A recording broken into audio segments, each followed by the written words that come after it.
Hey everyone, welcome back to the channel. Thanks for tuning in for another episode. Not too long ago, I did a video regarding speed cranking where I was catching some big smallmouth bass with a really quick retrieve of a crankbait. And I had a lot of people asking me about what crankbaits I use or what crankbaits I prefer to use for that technique. Because after all, it is one of those techniques that you're retrieving at a very fast pace. And you could have a crankbait that at a high retrieve tends to blow out, meaning it actually will roll and therefore not get down to the depth that you want it. Or you might have a crankbait that just has a really big draft on it, which makes it hard to retrieve at a fast pace. What I mean by that is you might be able to make 10 or 15 casts with it where you're burning it back to the boat, but you're going to wear yourself out physically before you get through the day because that crankbait is a very tough one to retrieve. Some just grab a lot of water and really go side to side and tend to be harder to retrieve than other crankbaits. So I've got here for you 5 of what I would consider the best, speed cranking crankbaits out there. These are ones that I have used with a high amount of success to myself or for myself on the water, but I know there's a lot of other guys that love to use these crankbaits as well. In the video specifically, I was throwing a Berkley Dime 6 and a Dime 10. This is a new crankbait that they've produced. It's a very, very long distance casting crankbait, which is one of the keys to a speed crank retrieve. You want to get it as far away as you can. It's a technique that covers a ton of water where you're just casting it out, burning it back to the boat, adding in a few pauses, a few twitches with the rod tip, but you're covering a ton of water. So a bait that casts a long distance is huge. And the Dime series is probably one of the longest casting crankbaits I've ever used. It is pretty amazing how far you can actually throw them. So that's the one I was using in the video. It's a phenomenal bait that a lot of guys I know are really using with a ton of success to speed crank with. Another one that I've had a lot of really good success with is the Megabass Deep-X 150. This has a huge following out in the Northeast coast, places where you're fishing for a mixed bag of largemouth and smallmouth. It's a really good bait that does get down to pretty good depths. You get down into that 10-foot range, runs really true on a high-speed retrieve, and again, is one that just tends to generate a lot of bites. So a lot of people are throwing the Deep-X 150. One of the first ones that I ever really was using this technique with is this is the Strike King XD series. This is the XD or 5XD right here. So this one gets down into say that 12 to 15 foot range. Really good true running crankbait for this retrieve process. It is one that tends to get down a little bit deeper. It is a little bit harder pulling than some of these other ones.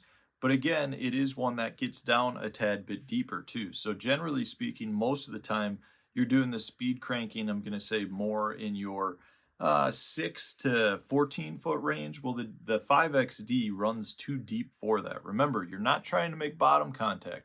You're trying to keep your bait 3 or 4 feet off the bottom. But when you're in a situation where maybe you're fishing that 18 or 20 foot range, the 5XD is one of the better ones at getting down to that depth range to trigger those bites during a speed retrieve. So that's another one that I really like. Another bait that's got a huge following is the Rapala DT series. This is the DT10. This is one that I'd say is probably one of the first ones, again, that kind of created the whole craze for speed cranking for smallmouth.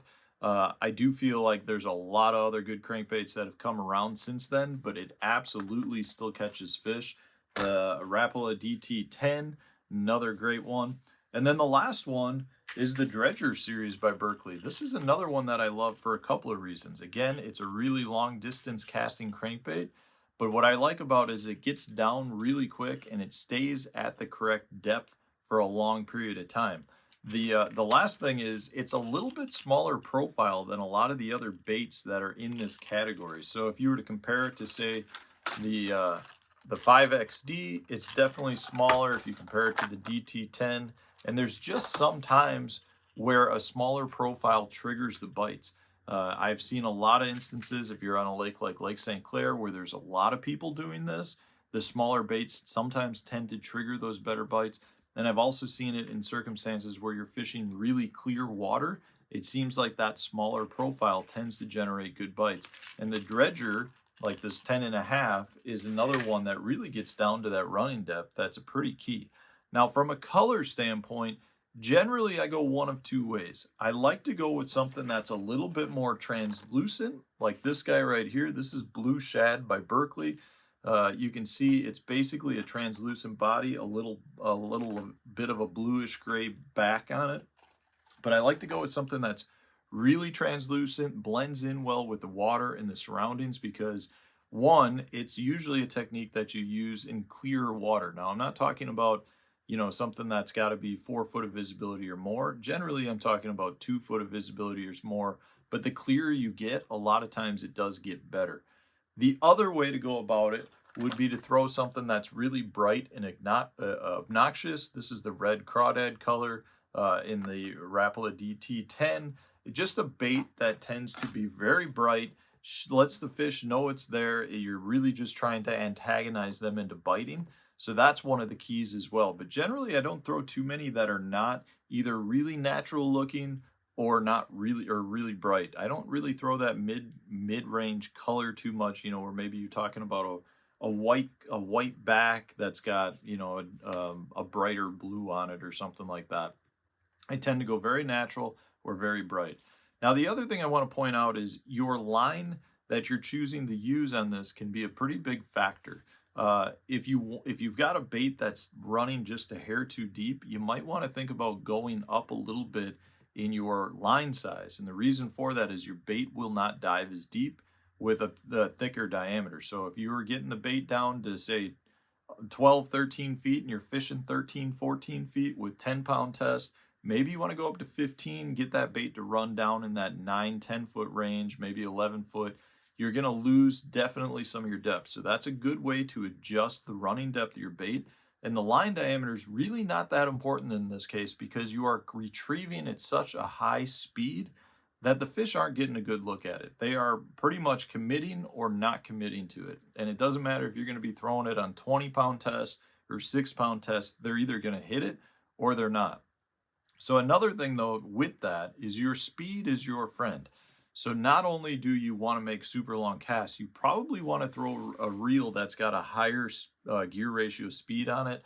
In the video, I was throwing the Abu Garcia Xenon X with an 8.3 to 1. So I was really burning that thing back to the boat. I could not retrieve it at a much faster speed by hand, but going up in gear ratio speed actually increases the amount of line that you retrieve per reel turn, and therefore that's helping me get more speed. So you probably want to throw a gear ratio, a higher gear ratio in your reel to increase the amount of speed. The last thing though to go along with that is, from your rod standpoint, you probably want to throw something that's got some softer tip to it, maybe a fiberglass rod, maybe a blended rod. I was throwing an MHX CB 906, I believe in that. So it's a 7.5 foot rod, but it's a blended composite rod. So from that standpoint, it's got a very soft tip, still got some good backbone, but it's much more of a medium speed rod.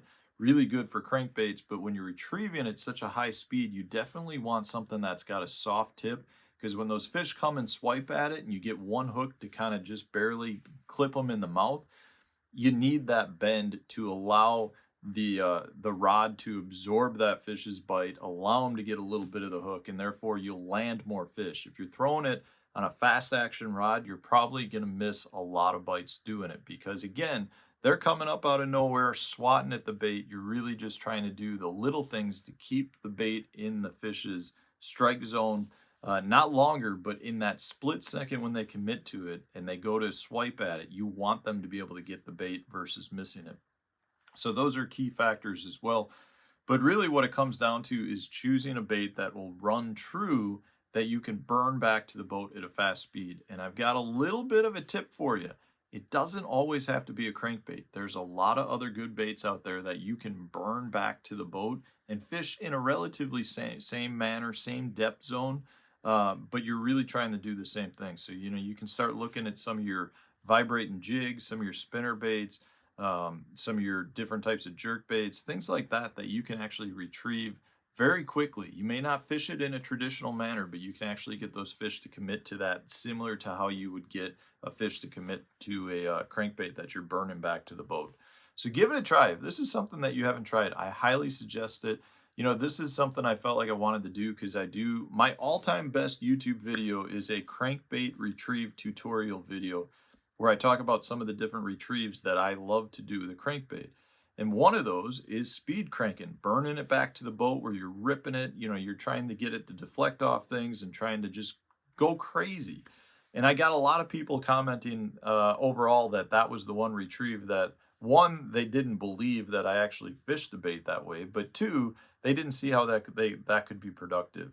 But I can assure you, at the professional level, whether it's fishing for smallmouth in the North Country or fishing ledges for big largemouth down south, guys are speed cranking to get those fish to react to their baits, because the fish are so pressured these days that if they get a good look at something, a lot of times they won't bite it. But if you can get them to react, you really increase the odds of getting those fish to bite, and therefore you're gonna catch more fish. So give it a try. Speed cranking, not just for smallmouth. You can do it all over the country. You just basically got to choose a crankbait that'll run at the correct depth. And it's one good way not only to catch numbers, but to catch some giants. As you guys saw in that video, I did catch some really nice smallmouth. So hopefully this is helpful to you. If there are some other crankbaits that you like to use this technique for or with, put it in the comment section so other people can learn from you as well. Otherwise, guys, thanks for watching. Hit the subscriber button if you haven't done so already. Smash that like button if you enjoyed this video, and stay tuned. A new one's coming out tomorrow.